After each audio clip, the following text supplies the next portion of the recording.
বিয়ানীবাজার উপজেলার পূর্ব মুড়িয়া উচ্চ বিদ্যালয়ের প্রধান শিক্ষক খালেদ আহমদের বিরুদ্ধে অসদাচরণের অভিযোগ উঠেছে।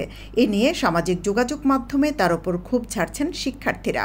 পরবর্তীতে এই হাইস্কুলের উদ্ভূত পরিস্থিতিতে সমাধানের লক্ষ্যে স্থানীয় গণ্যমান্য ব্যক্তিবর্গ উপস্থিতিতে আলোচনা সভার আয়োজন করেন স্থানীয়রা।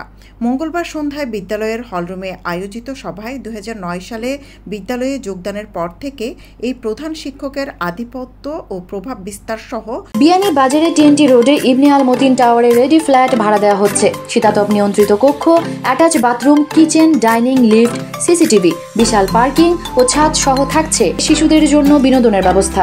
বিভিন্ন বিষয়ে তাদের অভিযোগ তুলে ধরে পদত্যাগের দাবি করেন বিদ্যালয়ের প্রাক্তন ও বর্তমান শিক্ষার্থী এবং অভিভাবকরা।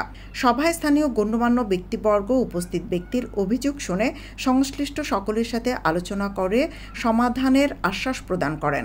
আমার একটা অনুরোধ রইল যে আমরা টেস্ট পরীক্ষা আজকে কিন্তু কেউ পাস করতে পারতেন না, কিন্তু গ্রাজমূলক ভাবে যারা এখন কথা কইছে এই প্রতিষ্ঠানে দাঁড়াইয়া তার শিক্ষক যেভাবে উক্কা এই ধরনের কোন গ্রাজমূলক ব্যবস্থা নিতে পারতাম না ইনশাল্লাহ যদি আমরা জীবিত রাখি। কিন্তু তোমাদের কথাটা হইল ফড়িয়া পরীক্ষা দিতে হইল, মেধা নিজে তাকে তৈরি করতে হইল। অন্য যে সমস্ত অভিযোগ আইছে যেমন ধরো দরিদ্রর বিষয়গুলা, কাঠর বিষয়গুলা, খেলাধুলার সহপাঠ্যের পাশে যেগুলো বিষয় আছে, যদি আপনারা বিশ্বাস করোই, যদি দায়িত্ব দেই বলে স্যার আপনাদের কথাগুলো আমরা মানবো, তাহলে কারণে দায়িত্ব নিয়ে যাইতাম। আমার মনে হয় যে এই মুহূর্তে প্রতিষ্ঠানের এই সমস্যাগুলো নিয়ে এখানে তো আরো 2-1 টিচারের নামও এসেছে, শুধু যে হেড স্যারের নাম আসছে এরকম না। এটার দায় শুধু যে হেড স্যারের, উনি অপরাধ করেছেন, এই বিষয়গুলো আমাদেরকে সবাইকে মিলে একটা কন্ট্রোলে নিয়ে আসতে।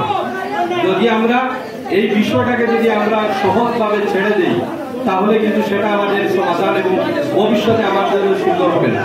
এর জন্য আমি মুরব্বীদের সহ সামগ্রিক যারা আছেন আমি বলবো এটা যথাযথ গুরুত্ব দিয়ে আরো বেশি শক্তভাবে ছাত্র যারা আছে তাদের যে বক্তব্যগুলো এগুলোর যথাযথ মূল্যায়ন করে আমরা এইটার একটা নির্ধারিত সময়ের ভিতরে যাতে এটা সুস্থ সমাধান হয় এই কল্পে মনে হয় গ্রামের মুরব্বী এবং জনপ্রতিনিধি, শিক্ষক, সাবেক শিক্ষক যারা আছেন সবাইকে নিয়ে খুব দ্রুত এটার সমাধানের জন্য একটা চেষ্টা করা। এ বিষয়ে প্রধান শিক্ষক খালেদ আহমদের কাছে জানতে চাইলে তিনি জানান, আমি কখনো দলীয় মতাদর্শের এসব কথাবার্তা শিক্ষার্থীদের বলিনি। প্রতিষ্ঠানের স্বার্থে বিভিন্ন সময়ে রাজনৈতিক ব্যক্তিবর্গের সাথে যোগাযোগ রাখতে হয়, পেশাগত প্রয়োজনে আমাকে শত্রু মনে করা সমীচীন নয়। সৈয়দা আখি হক, ABTV।